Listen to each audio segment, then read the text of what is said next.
What is going on, guys? JD from New York here. Thank you so much for stopping by the channel today, Thursday, October 5th, 2017. A little bit of extra for you off the script, and we're going to be talking about WWE bringing back a popular WCW pay-per-view concept for NXT. Yes, War Games is coming back to WWE, and I can't wait for the November special, the November pay-per-view Survivor Series weekend. There will be spoilers in this particular video. Some of you don't really care. Some of you actually do mind. But I'm going to go over the entire match card, at least for what we know now. And then we'll probably make logical guesses as to what the rest of the card is going to be for TakeOver Houston, or what is now being named TakeOver War Games for NXT. So if you guys don't like spoilers, click off the video. You can come back and watch it at any time.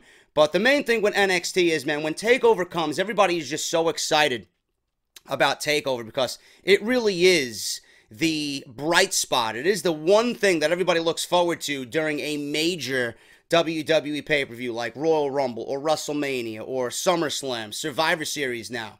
This will be the second year that WWE has done a TakeOver Survivor Series weekend. A lot of people look forward to NXT more so than the actual WWE main roster shows, and that is going to continue come Survivor Series weekend. So we're going to go over everything, and I'm going to give you my thoughts and opinions on WWE bringing back War Games, man. We did talk about it a little bit during the NXT review, but I figured I'd make a separate off-the-script extra for this, covering it a little bit more in depth. A lot of people, or at least the majority of my subscribers, do not really care for my NXT reviews, and I can tell by that in the views and just the retention and the likes and the dislikes and the comments and all that stuff. Some people want to watch NXT, some people don't, some people care for it, some people don't care for it. The majority of my audience, you know, really doesn't care. On average, NXT review does about, I'd say, anywhere between 8,000 and 10,000 views on a good week. 10,000 is really pushing it unless something major happens. I think the last time we did 10,000 views on an NXT review was when Asuka relinquished the NXT Women's Championship, because that was a big story. But the majority of my audience really doesn't watch my NXT reviews as compared to a regular off-the-script episode. So I figured I'd cover it again here in a separate video for you guys so that everybody can really understand where I'm coming from and understand what I like and what I don't like about it, and, you know, just break the news to you guys in the best way that I can. NXT is really making it very difficult to care about the main roster, and I mentioned this on NXT Review last night. Triple H is doing everything in his power to make sure that not only is NXT, you know, the hottest brand in all of professional wrestling, but he's doing what he can to show you, and I pray to God this is exactly how he's going to run the company when Vince McMahon is no longer there, however long that might take. If this is any indication how Triple H is going to run the WWE, if this is any indication what he's going to provide for the fans, then in my honest opinion, the company is going to be in excellent hands. And he's learning. He's still learning. I'm sure he's still learning. I know he's learning on a day-by-day basis, on a weekly basis, on what to do, what not to do.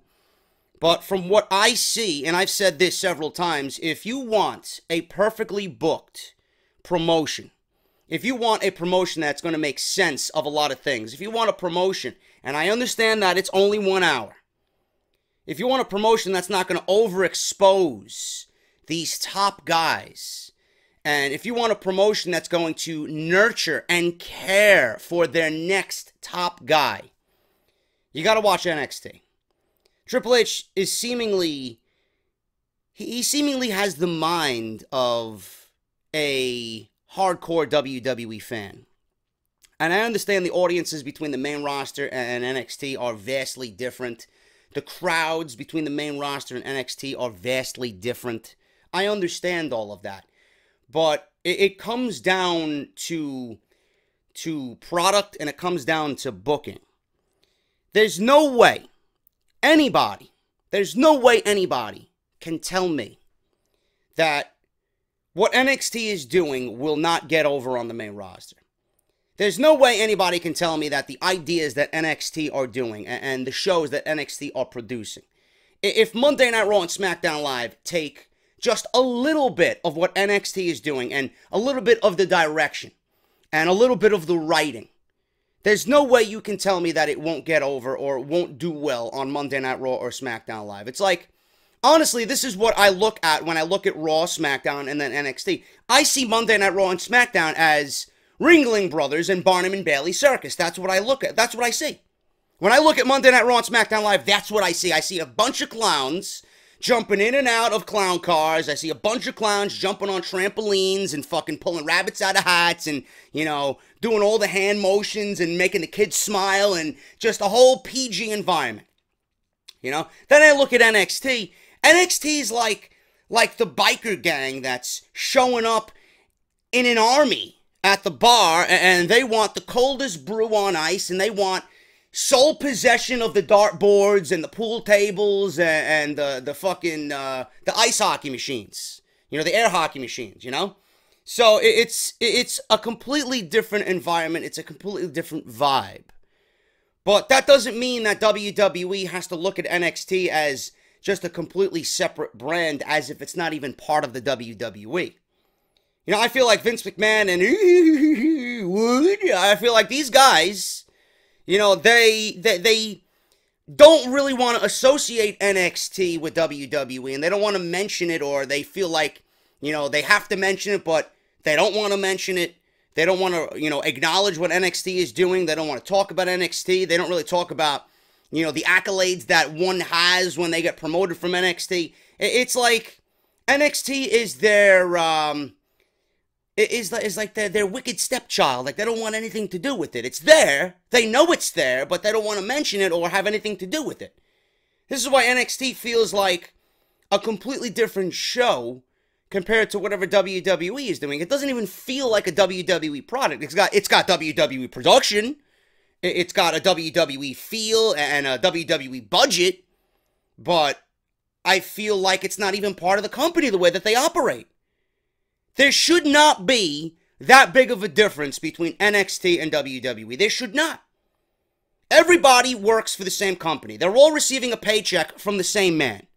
There's no reason why this company cannot work together to make not only NXT a great show, but Raw and SmackDown as well. I know if I'm Vince McMahon, I want all three of my brands to flourish, not just one. And I'm not talking financially. I'm not talking about how much money they take in. I'm talking about quality television. The average Joe, like you and I, are not going to care about how much money WWE makes. Now, we want WWE to make enough money so where they don't go out of business, but I want good television. I want to be treated as a fan. I want to be treated to something that is important, and I know the company feels is important. Because if the company doesn't feel like it's important, then I'm not going to feel like it's important. AKA the Shield reunion. WWE, we know why they're doing the Shield reunion. WWE is using the Shield reunion to push their Roman initiative. WWE is pushing the Shield reunion to sell a B-level pay-per-view with a gimmick match behind it. We know why they're doing it. And they're doing it for the wrong reasons. You're not going to really put the blindfold over me, and you're not going to have me walk with WWE here and agree with what they're doing. I know why they're doing the Roman Shield reunion. I know what their plans are, and I don't like it. If WWE wanted to make it a big deal, they would have taken the steps to make it a big deal and put the Shield in there with more formidable opponents on a grander stage with a much larger situation behind it, aka a company takeover, or aka a hostile takeover from an incoming villain that WWE wants to propel to the main card or to the top of the card on the main roster. Something along those lines. They didn't do that. They're merely putting this Shield reunion together to sell pay-per-views, to get Roman over as a babyface. Meanwhile, they don't understand that when Roman is out of the Shield and they go back to doing what they usually do by pushing Roman down everybody's throats, that everybody's parade is going to be ended very quickly. You might cheer Roman now, But when Roman is going to win the Royal Rumble or goes into Philadelphia and wins the Royal Rumble again, I don't see how that's going to work. And when he wins the WWE Universal Championship against Brock Lesnar, I don't see how that's going to work. Nobody's going to be on board with that.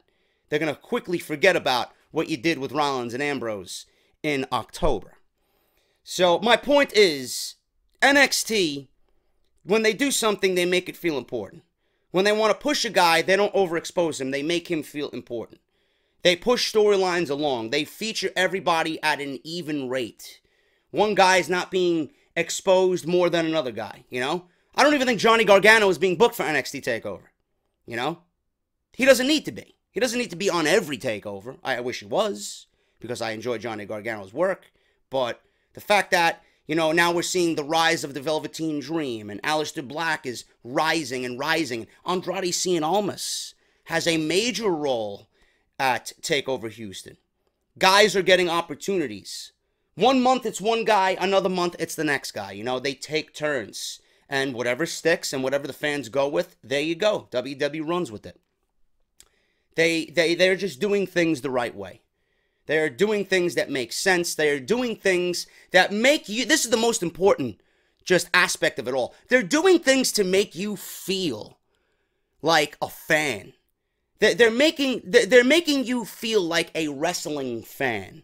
Instead of watching Monday Night Raw and SmackDown Live where their priority is to make you cringe every time you watch a show. If you're not cringing at least once during Raw and SmackDown, then there's an issue. They make you feel like you're embarrassed to watch wrestling when you're watching Monday Night Raw and SmackDown Live.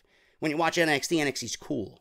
NXT is something that you'd show your friends. Hey, look at what I'm watching on a Saturday night, bro. You could go to the bar. I'll join you afterwards, but, you know, I'm going to be drinking home pregame and we're going to be watching NXT TakeOver. Whoa, what's that? We want to come over and watch? It's the best wrestling promotion in the world right now. And then when your fans, you know, or your friends watch that shit, you know, you're like, whoa, holy shit. You know, this was actually reminded me of what I used to like when I was younger. Back in the old school, when I used to watch wrestling. This is cool, you know? WWE is not cool. WWE is not doing anything to make you a fan again. They're just doing what they want to do because they think it's right. Meanwhile, Triple H, I honestly feel, has the heartbeat of the fans behind him. And he knows what people want to see. So that's my take on that. That really is my take on that. But with the news yesterday, this is major news, man. WWE TakeOver, or NXT TakeOver rather, War Games was announced during the last set of tapings, which culminated last night from Full Sail University. They taped everything leading up to the last go-home show, the last week of NXT television, before Survivor Series weekend. NXT taped their shows leading up to NXT TakeOver on Wednesday night. The big story coming out of the taping was that WWE announced the name of the next TakeOver event. It's not TakeOver Houston, it's NXT TakeOver War Games. Now, if you guys do not understand where War Games is coming from, Ryan Satin revealed that the NXT pay-per-view TakeOver, the match War Games, was officially announced by William Regal, competing in the WCW Classic match. There will be teams of the Authors of Pain with Roderick Strong. I don't understand how that team is going to come about, but it's going to be very interesting to see. The Undisputed with Cole, Fish, and O'Reilly. And then we got Sanity. So it's probably going to be, you know, obviously minus Nikki Cross. It's going to be Eric Young, Killian Dane, and Alexander Wolf. The match will involve these factions squaring off in not one, but two rings on Saturday, November 18th. This will be the main event of the show, no question, being that the name of the match correlates with the name of the pay-per-view. Now, we don't know if the Tag Team Championships will be on the line. We don't know about that. So we'll see what happens with that. Maybe they make another announcement of some sorts in the weeks to come. Those rings will also reach, or those rings will also have a steel cage around them, making for some interesting action inside the rings and on the cages. The announcement of the match coincides with WWE trying to bring back some of WCW's previous pay-per-view concepts. Several weeks ago, rumors hit the internet of WWE wanting to use several WCW trademarks for their own, for network programming. So they announced Starrcade would take place on November 25th from the Greensboro Coliseum in Greensboro, North Carolina. Later, reports confirmed, yes, that WWE is indeed bringing back Starrcade, not as a WWE Network exclusive. The War Games match has been around since 1987. I was only 5 years old, so I didn't understand what the War Games concept was when I was growing up watching professional wrestling as a young child.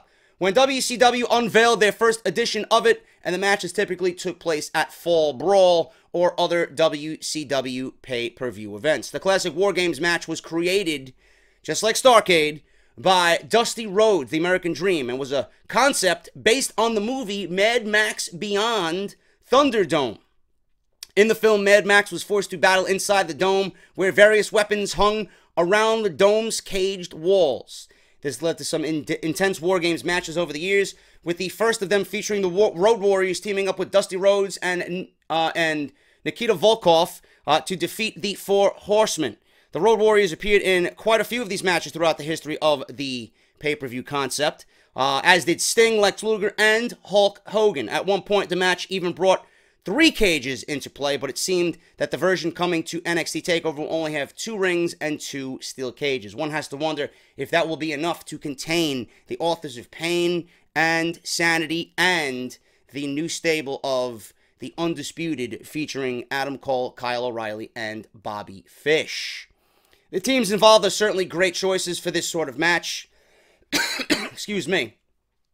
But I did talk about how the Authors of Pain, I figured that they would have been brought up to the main roster by now. And there were rumors going around that WWE was going to bring them up to SmackDown Live or Monday Night Raw. And both brands, to be brutally honest with you, could use a team like the Authors of Pain. Yes, I think they need a little bit more seasoning down in NXT. Yes, I'm worried if we're going to have Paul Ellering there on the road with them, and they need Paul Ellering. Paul Ellering makes that act complete. But I am kind of disappointed that WWE teased, and I don't know what the matches are for the weeks leading up to this. We might see it on the road to War Games. I don't know. But WWE did tease that Tyler Bate, Trent Seven, and Wolfgang were going to be at least in a mini feud of sorts with Kyle O'Reilly, Bobby Fish, and Adam Cole of the Undisputed. Now, we've seen that on a recent edition of NXT, but I don't understand why WWE didn't go with that. We all want to see the UK guys, or the UK Strong Style stable, is what they're calling them. I don't know why WWE didn't go with that, but they opted to go with Roderick Strong and the Authors of Pain. It's going to be very interesting to see how Roderick Strong, of all guys, comes to be with the Authors of Pain, when the Authors of Pain usually are just 2 guys who want to crack skulls and work by themselves to achieve success in NXT. I know what we seen last night on NXT, where Roderick Strong was at least looking confused, as Adam Cole looked like he was trying to recruit Roderick Strong to join Undisputed. So we don't know what's going on with that. We don't know if Roderick Strong is going to eventually join and then turn, or just flat out say no. We don't know what's going to happen during the taping. So that's the best thing about these tapings, man. You can understand how the card is going to flesh out, but the best thing about NXT is watching all of this unfold, because it's just it's good television. It's just good television. So we're going to see what happens with that.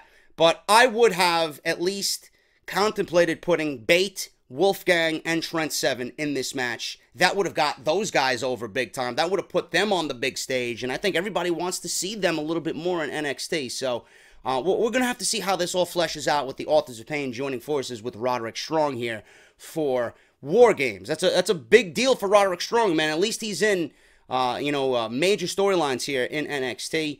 Obviously he still has some work to do, but the body of work that Roderick Strong has showcased so far in NXT certainly deserves to be showcased during a major takeover event. The teams involved are certainly great choices. They are capable of dishing out and taking plenty of punishment. That's been said, based on the members of the Undisputed Era while competing in the Ring of Honor promotion, as well as the Authors of Pain and Sanity in their previous battles. It's hard to pick an early favorite in this contest, but based on the fact that the members of the Undisputed are the newest to the roster, this may be a good match to help them get over even more with the WWE NXT crowd. So that is the latest for War Games. They are bringing War Games back. Now, right now, we have the War Games match. It's going to be, as you guys know, CFO. It's Cole, Fish, O'Reilly versus the Authors of Pain, Roderick Strong, and Sanity. Eric Young, Killian Dane, and Alexander Wolf. We do not know if the NXT Tag Team Championships are on the line. That is not confirmed as of now. Likely, this will be the main event of the show since it correlates with the name of the show. Drew McIntyre will defend the NXT Championship against Andrade Cien Almas.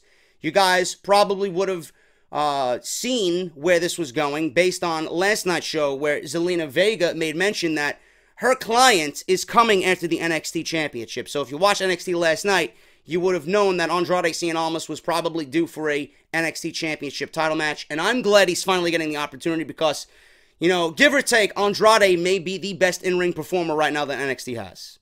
So I'm glad to see him in the main event. I think he and Drew are going to have an absolutely brutal war. So I can't wait to see what that is coming with November and NXT TakeOver with War Games. Kairi Sane versus Peyton Royce versus Ember Moon versus Nikki Cross for the NXT Women's Championship. Fatal 4-way. That is the 4 women that will be chosen to go battle for the NXT Women's Championship. Not sure if Kairi Sane is going to win the title. Might be a little predictable if WWE is putting her in the title match right out of the gate. I'd actually give it to Nikki Cross or Ember Moon, to be perfectly honest with you. Nikki Cross deserves it for her body of work. I think she's been fantastic all year. Ember Moon certainly could have a redemption storyline going into this. She finally wins the title. Maybe she turns heel. I don't know. I can envision a heel Ember Moon versus a face Kairi Sane. We have to see what happens with that. Aleister Black, obviously, leading to a match with the Velveteen Dream. Lars Sullivan's been pushed. He continues to be pushed. He will continue to be pushed on NXT television. Rumors going around that he might be facing Cassius Ohno at NXT TakeOver War Games. And that is all we have for now with the upcoming TakeOver event, man. So this is looking to be the main attraction for Survivor Series. Vince McMahon, you know, there were rumors going around that WWE didn't want to do the War Games concept for whatever reason on the main roster. Triple H took it upon himself to give the fans what they want. This has been the most requested match type or pay-per-view concept to be resurrected under the WWE banner. Triple H is doing it. I don't know why WWE didn't do it with Raw and SmackDown. This would have been the perfect opportunity to build brand supremacy, having Raw and SmackDown teams in War Games, just to have that, you know, that brand warfare going on. Because obviously WWE, they started out saying Raw and SmackDown were going to be 2 competitive brands going head-to-head with one another. And as the months and years went on, we've seen little to nothing of conflict between Raw and SmackDown. And Survivor Series, I don't know what they're going to be building Survivor Series off of, but I doubt it's going to be any brand warfare. I doubt we're going to be seeing Raw versus SmackDown guys, because why would you do that? Why would you build that up only over a month when you have all year to be doing that and planting seeds? So WWE needs to have something big coming for Survivor Series. I'm not sure if it's going to be bigger than War Games, but WWE, they obviously have to have something big here planned for Survivor Series. Whether it's an Undertaker match with John Cena, whether it's just out of nowhere match with Brock Lesnar, whether it is the 4 Horsewomen versus the 4 Horsewomen at Survivor Series. Something needs to be on WWE's list of priorities for Survivor Series. If not, NXT is going to swallow them whole. And more people are going to have eyes on NXT than they are Survivor Series. Because right now, the way the main roster is going, Triple H is making every single member and every single writer and every single higher up for these main roster shows look like a complete buffoon. He is doing it right. NXT is giving you what you want, and NXT is generating interest. NXT makes you proud to be a wrestling fan. I can't say that for the main roster shows. On most weeks, I'm falling asleep. On most weeks, I'm ranting. On most weeks, I'm embarrassed to be watching a WWE main roster show. So hopefully, Survivor Series has something big planned for November. If not, like I said, NXT is going to swallow them whole. That's my thoughts on NXT TakeOver War Games. If you enjoyed the video, make sure to hit that thumbs up. Please subscribe to the channel down below. Follow me on Twitter at JDFROMNY206. And please make sure to go out and buy your Enzo Amore Get Off My TV t-shirt. He is part of the next 4 men, or next 4 individuals, I should say, because there is a female on there, of the Get Off My TV class, version 2.5. Mahal, Enzo, Bailey, and Titus O'Neil on the new Get Off My TV 2.5 design. It is shirt number 2 redone, just a little bit modern. And we got 4 new names on the Get Off My TV shirt. That's barbershopwindow.com/offthescript. Use code JD17 at checkout. And I want to thank everybody for ordering your JD Club, the JD Bullet Club design that was inspired by the Bullet Club over in New Japan Pro Wrestling. We sold 70 t-shirts, man. You guys are absolutely fucking beasts. And I want to thank everybody for joining the exclusive JD Club, man. Thank you guys so much. Hope you enjoy your Thursday afternoons. I will see you right back here for Hell in a Cell preview and predictions on Off the Script, episode 190. I'm JD. Enjoy your Thursday afternoons, and I'll see you tomorrow morning at 11 a.m.